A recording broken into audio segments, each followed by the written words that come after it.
Hello, and welcome to this episode of the Limitless Landscapers podcast. I am Paula, your host, and today I'm talking about lots of things that begin with C. So, if you're intrigued, let's go to the show. As the co-founders of the Landscaper Circle, we help you get more money, time and freedom to become limitless through our experiences as fellow landscapers and our tried and tested methods. If you want help with your marketing, managing or growing your business, you've definitely come to the right place. If you're a landscaper, garden designer or supplier to the industry, then hit subscribe so you never miss an episode. Now, let's get back to the show. Hello, guys. Welcome to this impromptu episode of the Limitless Landscapers podcast. Well, it's not impromptu for you because I am releasing it as normal on a Wednesday. However, I am recording this slightly earlier than usual because I just felt a bit compelled to record a podcast and everything that's going on at the moment, because people can take things from this. I know you can definitely take some things from this yourself and your business, and you might be in similar situations and just like to know that you're not alone. I know the last podcast was a bit like that. I feel like lots of things are happening. Maybe it's the universe telling me what journey I'm meant to be on and what path to take. Who knows? But this week I wanted to jump on the podcast and talk about things beginning with C, namely councils, copycats, clients, children, all of the above. No, but essentially there's a few things been going on which have caused some added stress in life. That's the council issue. So essentially, we work from home, as many of you probably do. We used to have a yard until, well, we grew to a large number of staff, and obviously we needed the yard then. And then the shit really did hit the fan. Now, if you want to know more about that, I'm sure I've recorded a podcast episode in the past, or it will be within the TLC membership when I did Virtually Limitless and talked about the entire situation around that. I won't talk about that in this episode, but basically it meant that we had to get rid of the yard and we came back to working from home, mainly because money, overhead cost, which I can expect that a lot of you do think of a lot of the time. Overheads are a huge thing in landscaping businesses. And so we had to get rid of that. We had a smaller team, so there was no real problem with that. Obviously, we reduced the vehicles, the fleet, etc. So everything reduced and we brought it back home as a temporary measure. Now, we are now growing again, which is fantastic.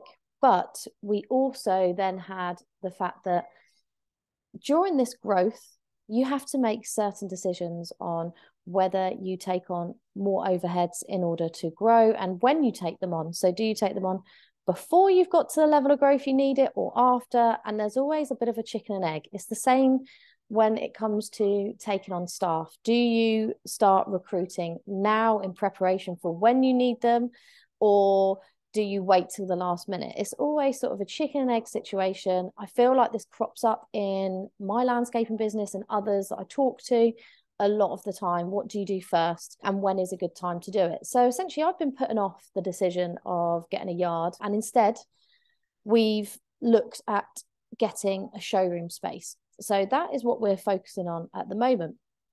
Now, the problem I have is I have a neighbour who particularly hates us, and the only reason he dislikes us is because we've renovated a house next door to him. Now, bearing in mind it's a detached house, it's a detached bungalow next door to his detached house, but because we are renovating it and the plans show that it's going to be, and in his words, bigger than his, he's pretty upset by it.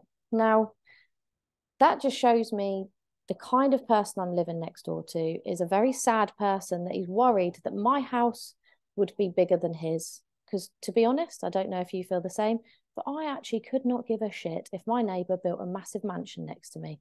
As long as they're happy, as long as they're not making loads of noise to upset and disturb me, I don't really care. Crack on, enjoy yourself. I am impressed that you're able to do that. Unfortunately, my neighbour, he questions why we need a big house. Now, it's not even a big house. It will be, when it's finished, a 5-bedroom house, detached bungalow that we've improved and gone up. His is a 5-bedroom house that was a bungalow was renovated. So it's not going to be dissimilar. However, he is furious about this. And since we bought the house 9 years ago, he has been very instrumental in making the planning very difficult. However, all the planning went through. We started work on it a few years back. We've done the downstairs, and then we're looking to go up in the next year or so. So anyway, that's by the by. In the meantime, he has been focusing his attention on us, so much so that he has contacted our council every month for the last year and 3 months to say that we create noise, there's too much business activity happening, etc., etc. So now we are in the position where we have the council coming to our property and trying to turn it into a business premises, which I'm sure you understand, it is a house. It is a house where I live with my family. I am not turning it into a business premises because it's not a business premises. We make sure, because of obviously issues over the last few months, we make sure that no one comes to the house. We only have one guy that comes and collects the van, and then they pick the other guys up. So we're trying to manage any issues that could crop up about noise. We don't load the tools in the morning. We don't have everyone come here in the mornings. We're managing the situation. However, I had an email yesterday which kind of just tipped me over the edge, because essentially the council are pursuing whatever they wish to pursue here. And namely, they listed a number of bullet points, and I won't bore you with the kind of council email they send out.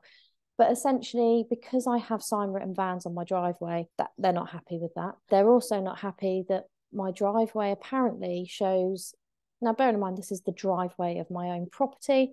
It's unreal. And they can do this, by the way. I've looked into whether this is fair or good. So this is not what the podcast is about. But essentially, they're allowed to do this. They're allowed to restrict you having commercial vehicles on your property if you get a complaint.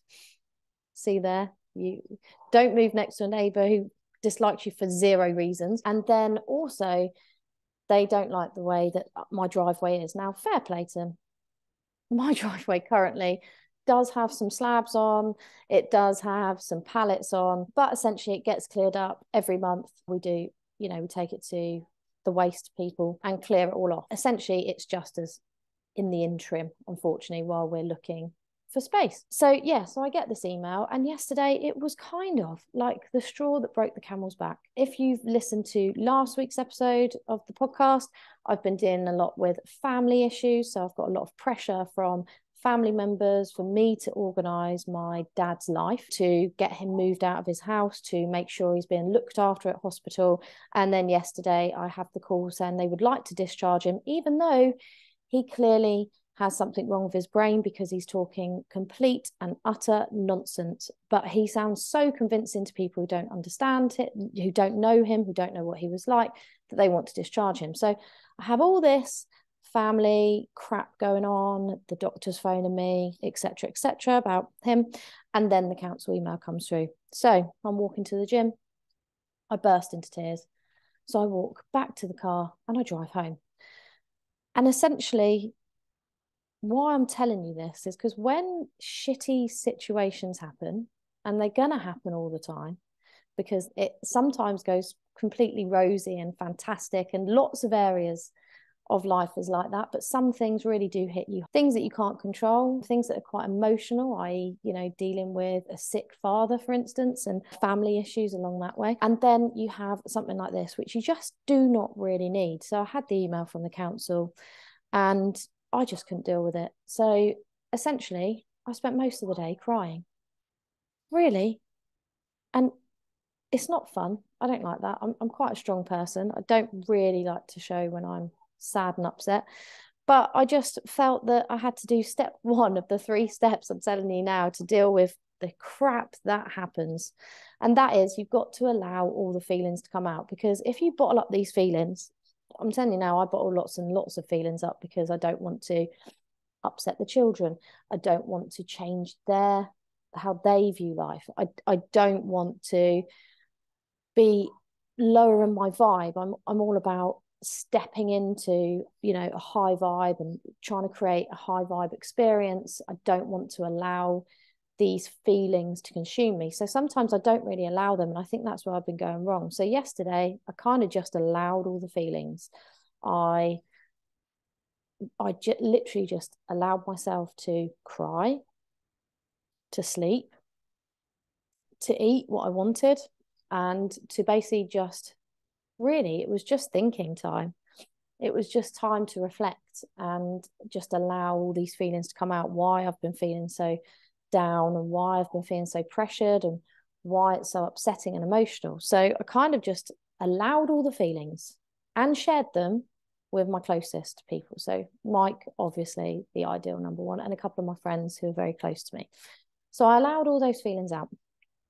And I think that's step one of when you get any crap that's happening in life. I think you just got to allow the feelings to come out. Otherwise, it can just really stop.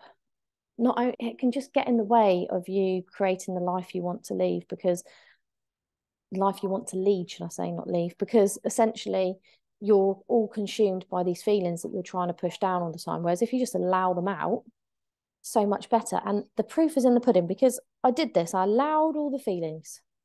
Then I thought to myself, how is this even helping me? I need to really get out of this funk. I can't lay here all day crying to myself. Oh, what?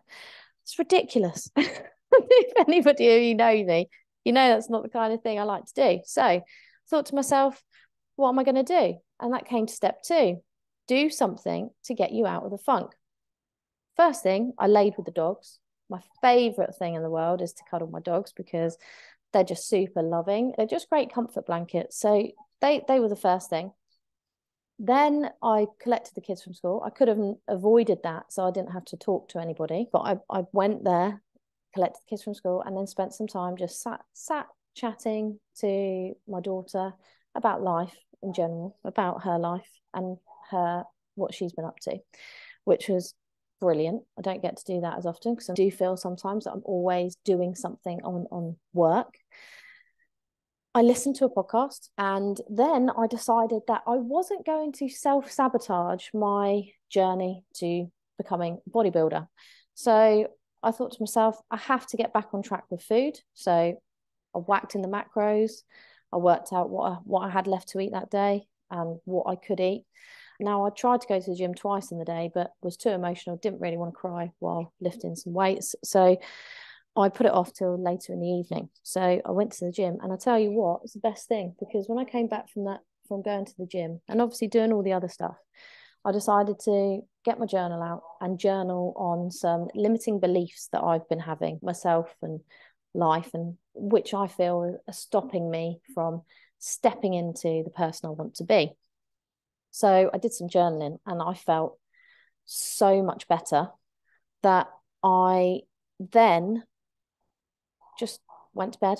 And I woke up this morning feeling in such a different place. So although yesterday was very low vibe, low mood, felt quite depressed, quite upset, I've woke up this morning and I just feel like I'm a much stronger, happier person. I think that's because I did step 1 and 2 yesterday. So it got me out of the funk much quicker than it would have done if I'd have just carried on pushing. And then today, it's all about reframing. So today I've got up, we've had a conversation, myself and Mike, we've both been thinking of how we can make this situation go away. How can we create a solution to this? I mean, we're both solution driven, and we've come up with some ideas. And, I just think how we've got to reframe these shitty situations is to reframe and how this is good for me, and thinking of the gratitude around it. So how I'm looking at this situation is, I will find a way around this. And I think I've already found the solution. Me and Mike together have worked out a really good solution for this in the interim, while we're looking for a decent price, local yard space. Because let's be honest, we need a yard space. We get leftover materials. We're growing the team, so we can't physically have it at the address anymore. I completely agree with my neighbour and with the council on that. So the way I'm reframing it is, how good is it going to feel when the business is booming? We've got our yard space. We've got the design studio open. We've got great teams behind us. We're doing fantastic design and build work. And then I get to put the extension on the house. And I get to write my neighbour a letter to say, thank you so much. I am nothing but grateful to you, because by you giving me that push to find a yard space, not only have I managed to make the business flourish, but I have also managed to get my business away from my house, which allows me to have some home time versus work time. And thirdly, I get to build the extension. So my house will finally be my dream house that you don't want me to have. So thank you from the bottom of my heart. And that is how I'm reframing this whole situation. It's a good thing. It's going to get us to the next level. It's going to push us to make the decisions that we've been putting off for ages. So I wanted to share this with you, because you might not be the counsel. It might be just that you've been thinking about decisions that you've been putting off. Maybe it's financially, it's unviable, or you're worried about finances. Maybe you're just feeling the fear around doing something. And I'm just basically, you could apply this to any situation where it makes you feel like shit and you feel like an emotional wreck and you feel like giving up, because that's what I did yesterday. I felt like giving up because I thought, what is the point? Like, I am fed up. I'm fed up of fighting this. So, but after doing those 3 steps and realizing the last thing I want to bring up is it's not about you. And I think that's really important to bear in mind. It's not about you, it's about them. My neighbor, there's something that's going on in their life that they're reflecting back out and just blaming me and what we want to do. Or they just feel completely unhappy with how their life's going or how their house is going, for them to hate what we're doing in our life and our house. So it's not ever about you, it's about the other person. And that brings me on to sort of, if you're able to do this, if you're able to allow your feelings, like acknowledge them, understand, be interested that, wow, that's why I'm feeling like that. And then do something to get you out of the funk, because we don't want you kept in the funk, because that will stop you doing anything. But do something to get you out of it and take action. And then to reframe it and to know it's not about you means that you can face any situation. And why I brought up the C's, well, you know, there's a lot of copycats around. You know, people are popping up all the time that obviously I'm doing something good and they want a piece of the action, and that's great. And normally this would upset me, but actually today I'm thinking it's not about me, it's about them. And I wish everyone super well, because there is so much abundance in this world. Why not everyone have a piece of it? And ultimately, to be grateful to everything. The shit situations are the ones that make you stronger. The shit situations are the ones that make you grow. They also give you that fire in your belly back. So if you weren't feeling passionate before, you certainly will be after you've faced any of these types of situations. And I want you to know that in all of this, in any situation, whether it's a competitor setting up, whether it's councils, whether it's a dick client, basically, I'm just going to say it how it is, whether you've got a client that's a pain in the ass, just reframe it and be grateful, because you get to do what you want to do. You get to create the business you want to create. You get to live a life full of happiness. And remember to be grateful. I mean, that's probably my 5th tip. I think I'm on 5 now. Yeah, 5th tip is to always practice gratitude. Something I do as part of my check-in on a Friday when I check in with my PT. There's a lot of questions around gratitude. What are you grateful for? What have you achieved this week? And I also do it as part of my evening journaling. What are you grateful for today, this week, etc.? Because it's really important to remember how lucky you are. Sometimes we can go through life and not really acknowledge what we've already got, because you're always looking for what you want and the next step, and to be better, bigger, whatever it might be. I don't know what it is for you. But essentially, you're always thinking you need to be somewhere over there. Well, actually, just be grateful for what you have. I'm super grateful, particularly that I have such a good husband in my life that supports me. And obviously, he's also my business partner. So I get the best of both worlds. And, you know, of course, my children, because, you know, although it's the hardest job in the world, it is the most rewarding job in the world.